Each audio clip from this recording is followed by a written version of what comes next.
असेल का बस.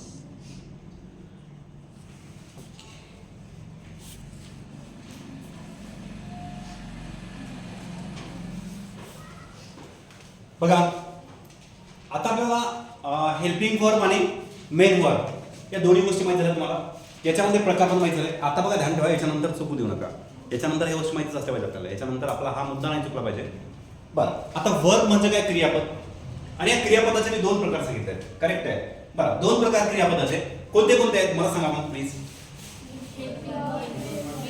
Helping verb आणि मेन वर्ब. बरं, मला सांगू शकाल का हेल्पिंग वर्ब याला काय काय म्हणतात अजून? हेल्पिंग वर्बला आपण म्हणतो सपोर्टिंग वर्ब आणि ऑक्झिलरी वर्ब. ओके, हे दोन आहेत. म्हणजे जे हेल्पिंग वर्ब आहे याला तीन नाव आहेत. हेल्पिंग वर्ब, सपोर्टिंग वर्ब, या सपोर्टिंगला सपोर्टिव्ह पण म्हणतात, आणि ऑक्झिलरी वर्ब. ओके, या तिघांचा अर्थ आहे, तिघांचा अर्थ काय? Helping verb. ओके, मुख्य वर्बचा हा पहिला प्रकार आहे. दुसरा प्रकार आहे मेन वर्ब. बघा आता मेन म्हणजे मुख्य, मेन म्हणजे मुख्य. आणि प्रिन्सिपल माहिती तुम्हाला? प्रिन्सिपल कोण असते? शाळेचा मुख्यच असतो ना, म्हणून याला प्रिन्सिपल असे म्हणतात. लक्षात येते का? बघा प्रिन्सिपल दोन प्रकारचे असतात. म्हणजे तुम्हाला प्रिन्सिपलचं स्पेलिंग विचारलं जातं बरं का, या वाक्यामध्ये पण विचारलं जातं. हा, तर हे प्रिन्सिपल आता आहे, त्याचा नाही कन्सल्ट इथं, पण मी तुम्हाला सांगतोय, तुमच्या माहितीसाठी माहित असलं पाहिजे. बघा एक प्रिन्सिपल असा असते, एक हा असा प्रिन्सिपल आहे PLE, आणि एक प्रिन्सिपल असा असतो जो मी आता लिहिलेला आहे सध्या. बघा याचं प्रोनाउन्सिएशन आहे प्रिन्सिपल. प्रिन्सिपल, तर हे प्रिन्सिपलचा अर्थ आहे तत्व. एखादं तत्व असतं ना, एखादं तत्व, वैशिष्ट्य हे असतं ना, याला आपण प्रिन्सिपल म्हणतो. हे याचं प्रिन्सिपल आहे, म्हणजे तत्व आहे याचं. पण हा शाळेचा मुख्याध्यापक आहे, म्हणजे प्रिन्सिपल आहे. बघा बेसिक महत्वाचा विषय काय? मुख्य, मुख्याध्यापक, प्राचार्य हे नाव आहे. प्रिन्सिपल आणि प्रिन्सिपल मध्ये डिफरन्स हा आहे. क्लिअर आहे? ओके, चला सर आता आपण याच्यावरती टाइम वेस्ट करू नये, आपण जाऊया पुढं आणि बघूयात आपण आता एक एक गोष्ट. मला सगळ्या गोष्टी तुम्हाला सांगायच्या, पण आज आपल्याला सुरुवात करायची आहे हेल्पिंग वर्ब, आणि हेल्पिंग वर्ब म्हणजे ऑक्झिलरी वर्ब. आता मी याच्यानंतर प्रत्येक वेळेला ऑक्झिलरी वर्ब म्हणणार, त्यावेळेला तुम्हाला हे समजून घ्यायचं आहे का ते म्हणजे हेल्पिंग वर्ब आहे, म्हणजे सपोर्टिव्ह वर्ब आहे. मध्ये मी कधीतरी विचारणार, तुम्हाला ते लक्षात आला पाहिजे.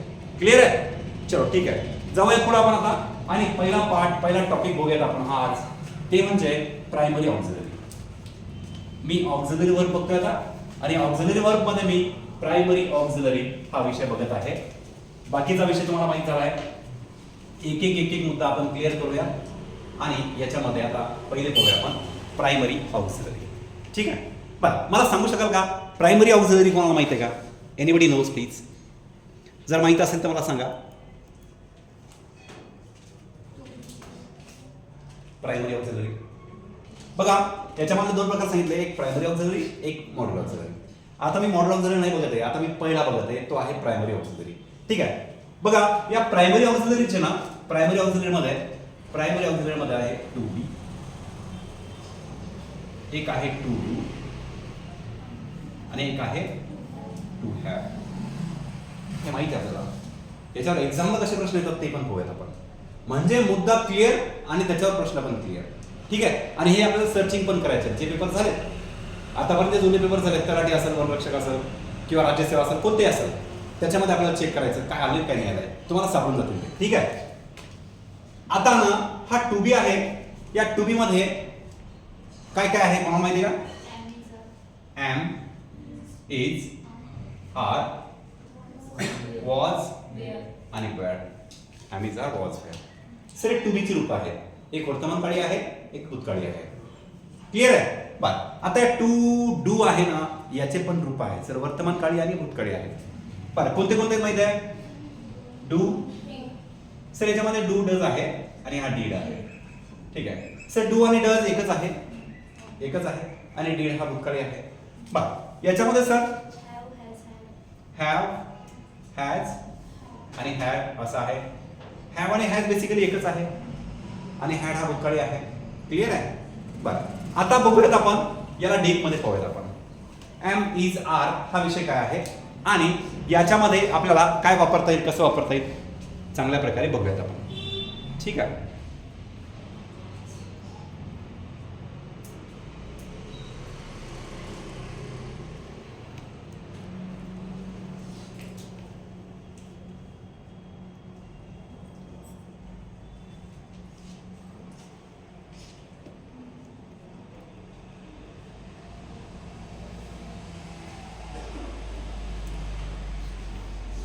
बरं, आता मला सांगू शकाल का, मी सुरुवातीला घेतो टू बी. आता ओके, याच्यामध्ये काय घेतो मी आता टू बी, याचा नंबर लावूयात आपण.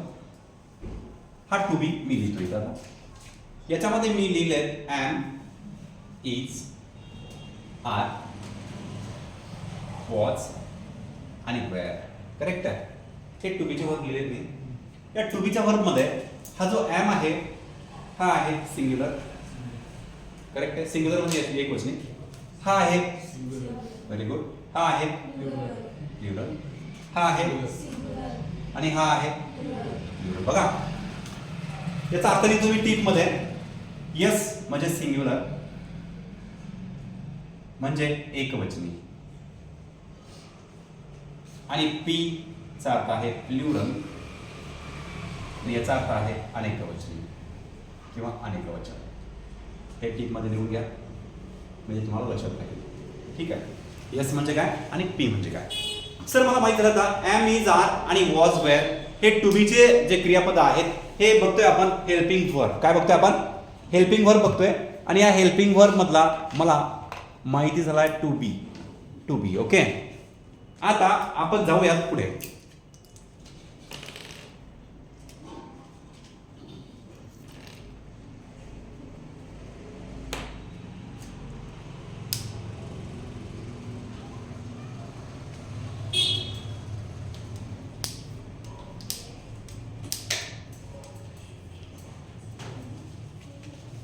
बरं, मला हा विषय माहित झाला. सर सिंग्युलर आणि प्लुरल हा विषय माहित झाला. एमिजार मध्ये कोणता सिंग्युलर आहे कोणता प्लुरल आहे. याच्यामध्ये आर प्लुरल आहे, त्याच्यामध्ये वेअर प्लुरल आहे. ओके, हा प्रेझेंट आहे, हा पास्ट आहे. आता बघूयात आपण कोणत्या सब्जेक्ट सोबत कोणती क्रियापद वापरली जातात. बघा थोडक्यात शॉर्टकट मध्ये पहा.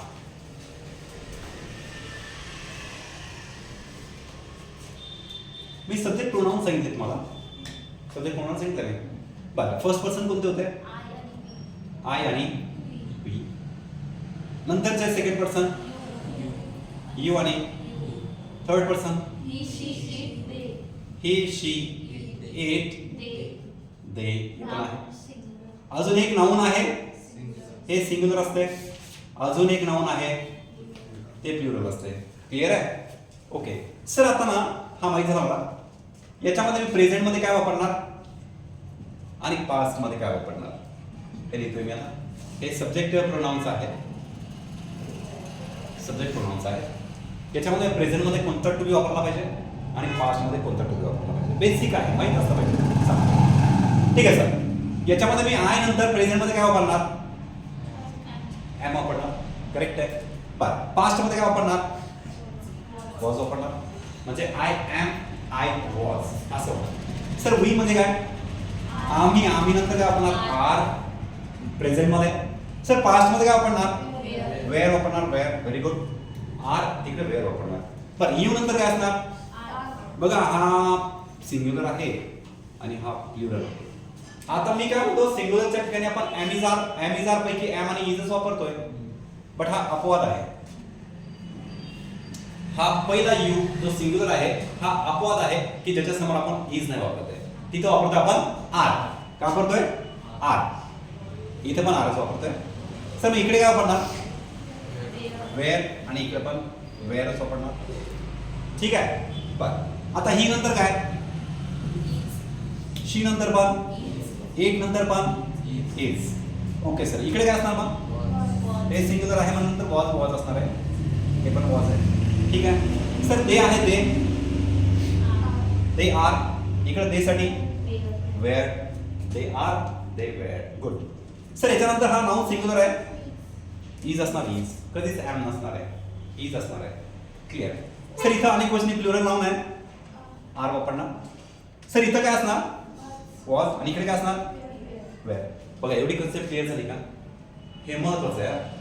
हे आपल्याला जरी येत नाहीये, हे आपल्याला इथे येतंय, एक्झाम मधला प्रश्न आहे ना, तो येत नाही आपल्याला. आता तुम्हाला समजत 5 मिनिटात तुम्हाला एक्झाम्पल बघून. ठीक आहे, म्हणजे आपल्याला या गोष्टी आल्या पाहिजे. याच्यामध्ये कोणत्या ठिकाणी काय वापरायचं, काय नाही वापरायचं. मी तुम्हाला इथं सांगितलं प्लुरल नाउन, या प्लुरल नाउनला प्लुरल व्हर्ब वापरायचं. सर याच्यामध्ये सिंग्युलर व्हर्ब आणि प्लुरल व्हर्ब हा विषय तुम्हाला समजला का? समजला का विषय? काय विषय मला सांगा बरं, सिंग्युलर व्हर्ब काय आणि प्लुरल व्हर्ब काय असते?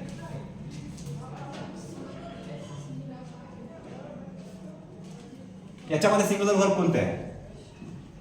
एम, इज आणि वॉज. हे काय आहे? बघा सिंग्युलर व्हर्ब. सर वॉज नाही, आता वेअर आहे आणि आर आहे, हे काय सर? Plural verb. लक्षात येते का? सिंग्युलर व्हर्ब्स आणि प्लुरल व्हर्ब्स. तर सिंग्युलर म्हणजे एकवचन नावाच्या समोर आलेला जो क्रियापद आहे ते म्हणजे सिंग्युलर, आणि एकवचन नावासमोर येणारे क्रियापद म्हणजे प्लुरल. Okay good. आता सर हा विषय पण माहिती झाला मला, याच्यामध्ये काही प्रॉब्लेम नाही आहे, नाही अडचण काही? ठीक आहे. आता ना मी तुम्हाला 1-2 वाक्य सांगतोय, याच्यामध्ये मला सांगा तुम्ही आता. हा एक गोष्ट ना ठेवायचं कधी पण, जर सब्जेक्ट हा सिंग्युलर असेल तर वर्ब पण सिंग्युलर असतो, आणि सब्जेक्ट हा प्लुरल असेल तर वर्ब पण प्लुरल असतो. हे लिहायचं वाटतं. जर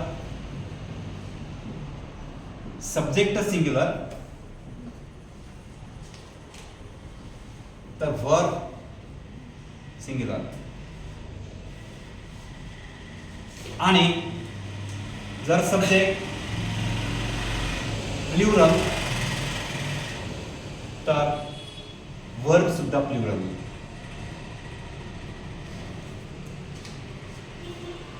subject singular, verb singular. Subject plural, verb पण प्लुरल. लक्षात आला? एकवचनी करता एकवचनी क्रियापद, अनेकवचनी करता अनेकवचनी क्रियापद. हे मी इकडे लिहिलंय, हेच म्हणणं आहे. हे महत्वाचं आहे, याला बॉक्स राहू द्या. हा महत्वाचा पार्ट आहे तुमचा. हा आपल्या सगळ्या ग्रामरला इंडिकेट करणारा पुढे आता. याच्यामध्ये प्रत्येक गोष्ट ज्या ज्या ठिकाणी येईल ना त्या त्या ठिकाणी मला सांगितलं सिंग्युलर की प्लुरल, तुम्हाला डिटेक्ट होणार ते, आणि तुम्ही मला सांगणार याचं उत्तर. ठीक आहे, चलो. आता ना इथं पण माहित झाला विषय.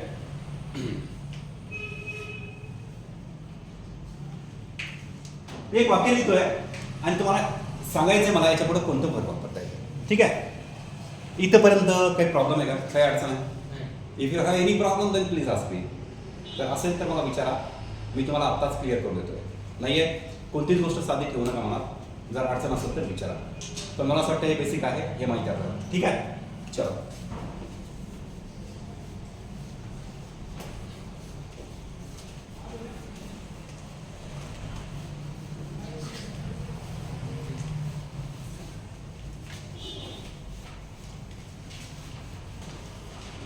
मी वाक्य लिहितोय, मी असं म्हणतो आता, वन ऑफ द स्टुडंट्स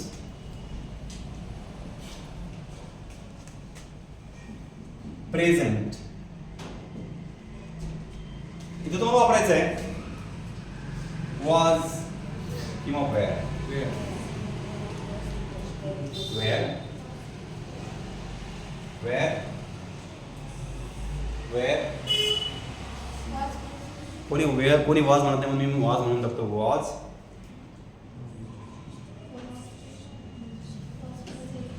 काय विषय बघा, हे एक जण विचारतात सर, हे विचारतात आहे इथे वॉज यायला पाहिजे, का यायला पाहिजे सांगा बघा विषय काय.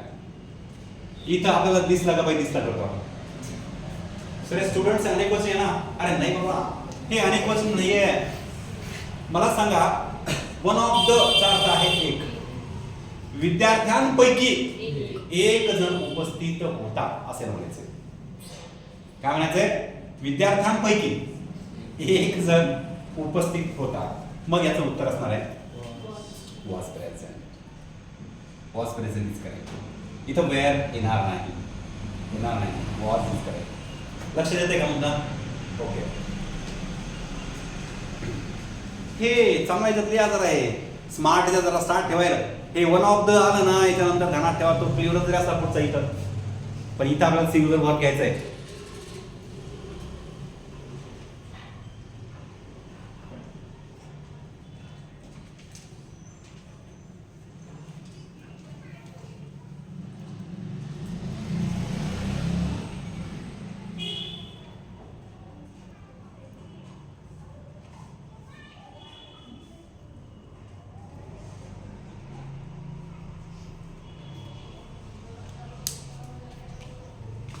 एक वाक्य अजून लिहितोय मी. मला सांगायचं इथं काय वर्ब येईल म्हणून. मी म्हणतोय each of the tables broken were की वॉज.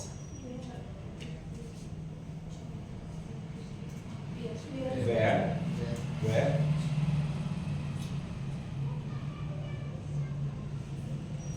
कोण म्हणा वॉज.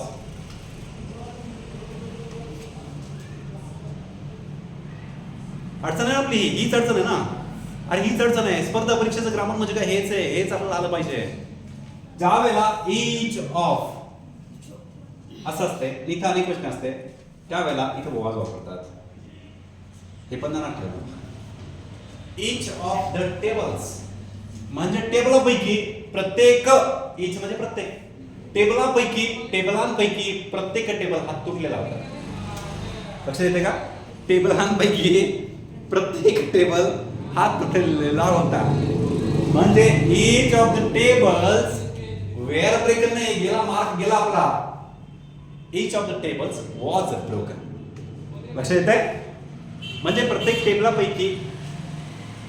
टेबलांपैकी प्रत्येक टेबल हा तुटलेला होता असं याला म्हणायचं. क्लिअर आहे? आता बघूयात आपण एक्झाम मध्ये आलेले प्रश्न. ठीक आहे, हे तुम्हाला समजलं का? हे बेसिकली साधं माहिती ना आपल्याला. सर हे दे आला की पुढे आर वापरतात, यू आला की आर वापरतात, आय आले की वॉज वापरतात. पण आपल्याला हे ना माहिती. त्याच्यासाठी आपल्याला एक्झाम मध्ये आलेले प्रश्न आता बघायचे. ओके, आता मी पहिला प्रश्न वाचतोय, लिहायचंय तुम्हाला. आता पहिला प्रश्न आहे every one of these workers.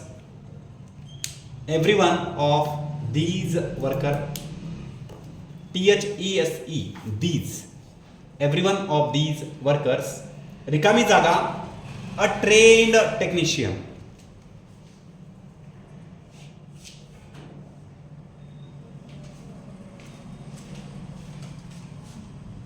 Every one of these workers. रिकामी जागा a trained टेक्निशियन. बर, आता मला सांगू शकाल का? हा, इथे काय वापरायचं?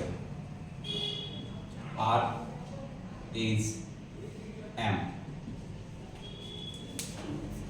Every one of these workers. रिकामी जागा अ ट्रेन्ड टेक्निशियन. आर वापरला पाहिजे, इज वापरला पाहिजे. सर ऍप तर येणारच नाही हो. ऍपचा विषयच आहे म्हणजे हा. तर म्हणजे जो माराल ना त्यांना स्पर्धा परीक्षेची तयारी सोडून द्या. ठीक आहे सर. एम आणि ए नाही, इज आणि आर पैकी मला वापरायचं आहे. इज आणि आर पैकी मला एक सांगा तुम्ही, याचा अर्थ काय व्हायला?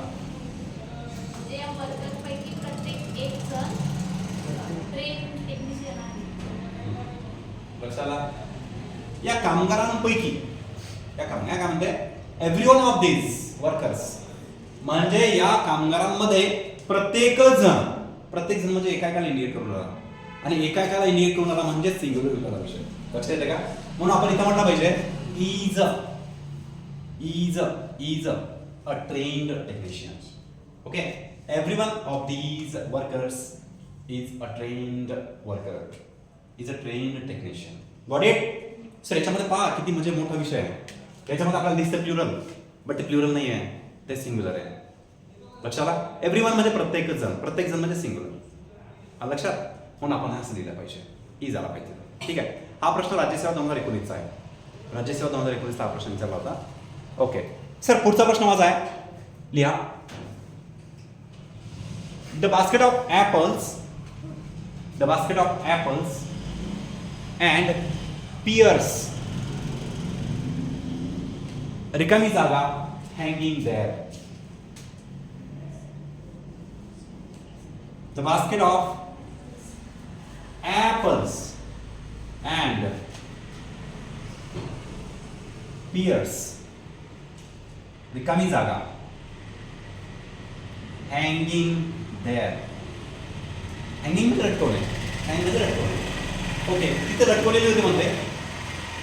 तुम्हाला वापरायचं आहे wear was.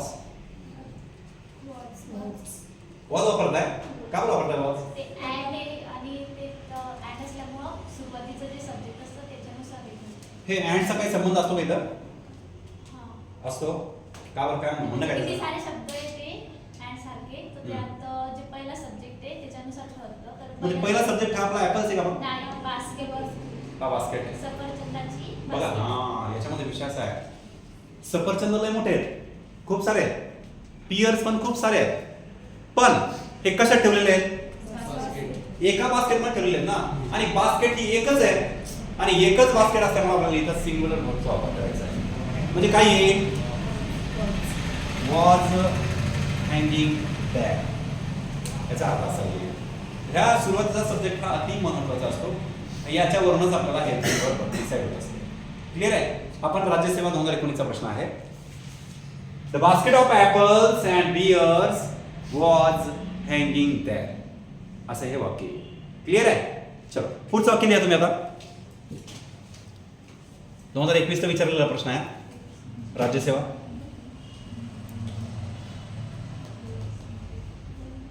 Each of these two shops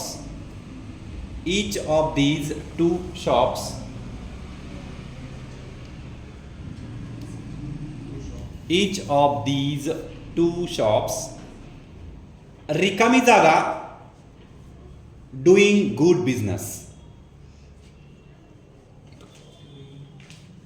रिकामी जागा, डुईंग गुड बिझनेस.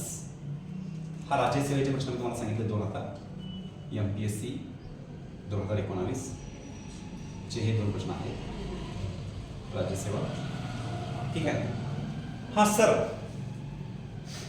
आता मी तुम्हाला दुसरे एक सांगितलंय प्रश्न सांगितलाय पुढचा.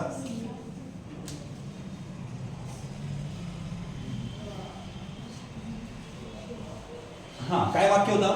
Each of these two each of these two shops shops, रिकामी जागा, doing a good business.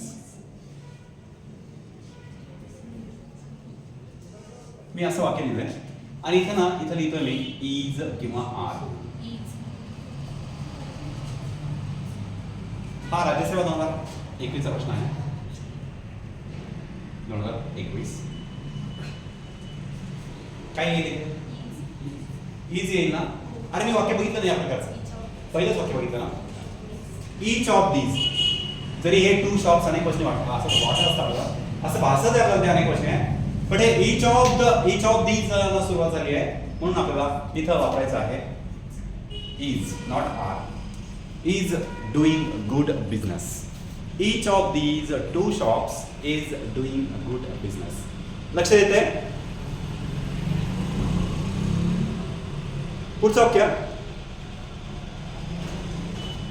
neither of the two books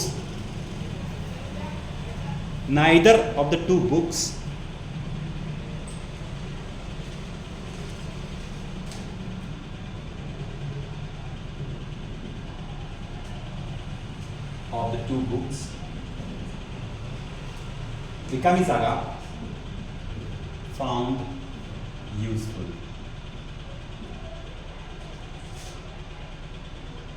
Where was, हा पण प्रश्न राज्यसेवा 2021 ला विचारलेला आहे. सर याच्यामध्ये ना यांनी स्पष्ट बघा काय काय दिसतंय. Neither of the two books, रिकामी जागा, फाउंड युजफुल. वॉज फाउंड की वेअर फाउंड? वॉज फाउंड यायला पाहिजे, का बरं यायला पाहिजे? बघा आयदर नायदर म्हणजे काय, मग आपल्याला एक ऑप्शन द्यायला लागते, बरोबर आहे. हा, तर याचा अर्थ असा आहे, काय अर्थ याचा सांगा कोणी प्लीज. की या दोन बुकपैकी एकही बुक सापडले म्हणजे ती उपयोगी नाही. करेक्ट आहे. या दोन पुस्तकांपैकी, दोन पुस्तक आहेत ना, ती या दोन पुस्तकांपैकी कोणतंच पुस्तक मला उपयोगी सापडलं नाही.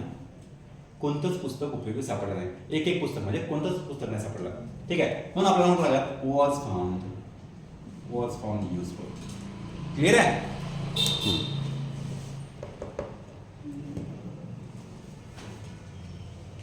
तिसरं वाक्य आहे, वन ऑफ दोज कॅन्डिडेट्स रिकामी जागा sure to be selected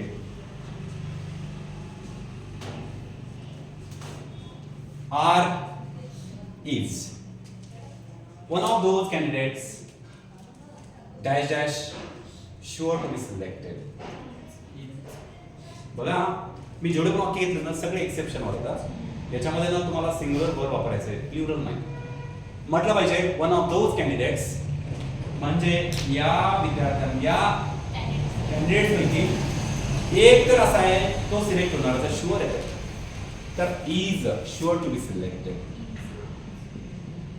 one of those candidates is sure to be selected असा तो विषय आहे. सर पुढचा विषय असा आहे, वाक्य पुढचं हे मी 2011ला विचारलं त्यांनी, आणि वाक्य आहे each of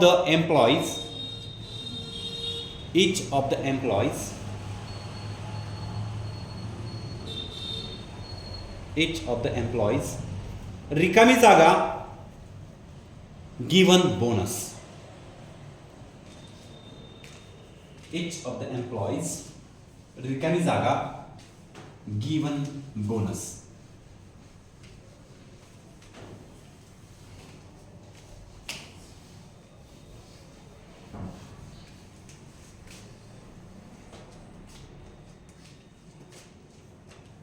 काय म्हटलं मी, each of the employees रिकामी जागा given bonus was given were given.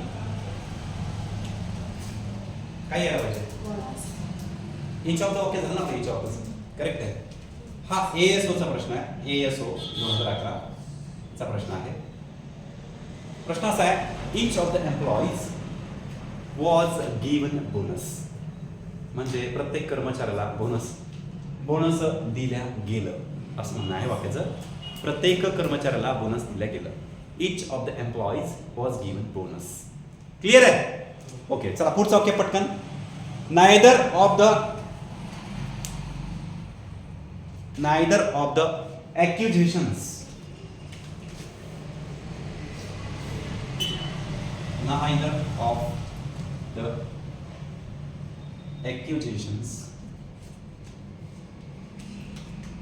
काळी जागा ट्रू.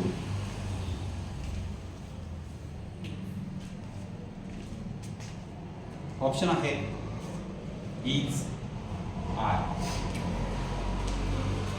इज यायला पाहिजे ना, करेक्ट आहे, दिसतंय, समजतंय. नाहीतर आहे. ऑप्शन काय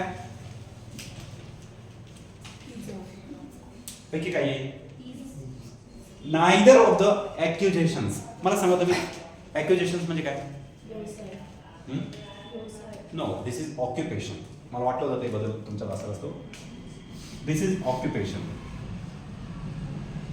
म्हणजे व्यवसाय. आणि ॲक्यूज नावाचा विषय असतो. ॲक्यूज हा कोर्टात असतो, आरोपी म्हणतात, बरोबर आहे. ॲक्यूज म्हणजे आरोपी, ॲक्युजेशन्स म्हणजे आरोप लावलेले आरोप. ओके, म्हणजे आरोपांपैकी कोणताच आरोप हा सत्य नाही असं म्हणायचं आहे. तसं इथे येणार neither of the accusations is true. लक्षात येतंय. ओके सर ते ऑक्युपेशनला यस लागल्यामुळे झालं तिथं आणि क्वेश्चन आलं नाही, हा याच्यानं आलाच नाही तो, हा याच्यानं आलेला आहे. कशाला? हा एम्प्लॉई झाला एक क्वेश्चन आहे, मग तिथं तसा वेळ यायला पाहिजे होता, पण हे ईच ऑफ द याच्यामुळे आपल्याला रोवा झाला आहे. लक्षात येतंय? इथं वन ऑफ दोज आहे, वन ऑफ, तर हे वन ऑफ आहे. इथं कॅन्डिडेट्स आधी क्वेश्चन आहे, पण वन ऑफ न सुरुवात झाली आहे म्हणून तिथं एक क्वेश्चन आलाय. लक्षात आलं? मी प्रत्येक वाक्य घेऊन आलो, हे सगळे एक्सेप्शन आहेत, अपवाद आहेत, आणि ह्याच्यामध्ये आपल्याला अडचण नाही आली पाहिजे, या हिशोबाने आपण ते घेतोय. ठीक आहे, चला पुढचं वाक्य.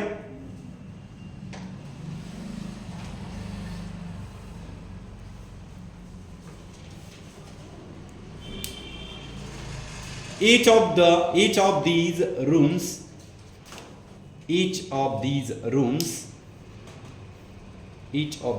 rooms रिकामी जागा good enough for me.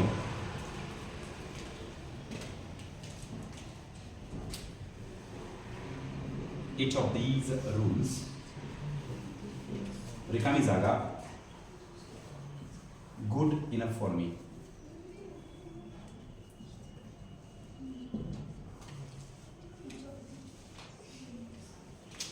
Is यायला पाहिजे, आर यायला पाहिजे.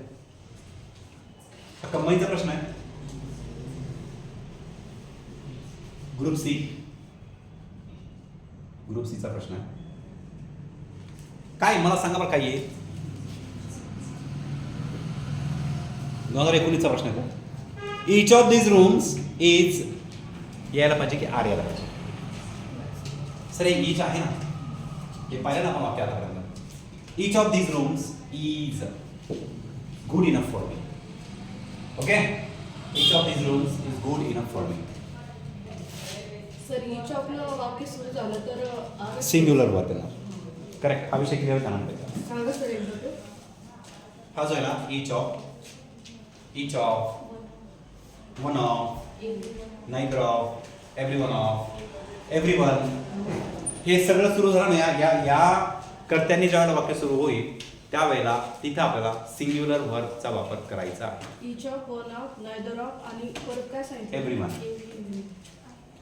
either of, neither of, either नाही, neither of, neither of नाही, फक्त neither. ठीक आहे, NEITH, neither. ठीक आहे. यांनी वाक्य सुरू झालं तर इज घ्यायचं. इज घ्यायचं नाही, सिंग्युलर घ्यायचं. सिंग्युलर एक वचन घ्यायचं. तिथं वॉज पण येऊ शकते, इज पण येऊ शकते. क्लिअर आहे? चलो ठीक आहे.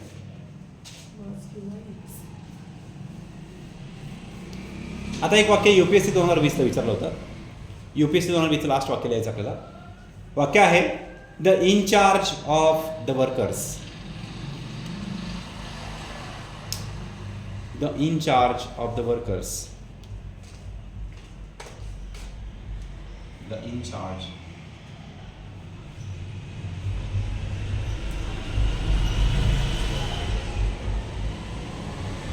of the workers is the workers रिकामी जागा called Raman. The in charge of the workers रिकामी जागा called Raman are is. Sir हे UPSC चं वाक्य बरं का, 2020 UPSC 2020 हे वाक्य विचारलं होतं. The in charge of the workers रिकामी जागा कॉल्ड रमन. का बरं येईल? अलग लक्षात. द इनचार्ज म्हणजे हा एकच व्यक्ती आहे, ज्याच्याकडे चार्ज होता ना तो इनचार्ज आहे. तो कोण होता? तर इथं सर मला आर नाही येणार आहे, इज येणार आहे. पण is called Raman. Is called Raman. काय प्रॉब्लेम याच्यामध्ये? व्यवस्थित आहे? डन? ओके. समजलं? आता टॉपिक समजलं का? काय प्रॉब्लेम टू बी मध्ये? बघा याच्यामध्ये मी टू बीचे जे पण तुम्हाला सगळं सांगितलंय, टू बी एकदम डिटेल पाहिले आपण. याच्यामध्ये ॲमिजार पण बघितला, वॉजवेअर पण बघितला, आणि याच्यामध्ये एक्झाममध्ये कसे प्रश्न येतात हे पण बघितलंय. याच्यामध्ये काही अडचण नाही आहे? चला, याच्या पुढचा टॉपिक आपण उद्या पाहणार आहे, ग्रामरचा. ठीक आहे.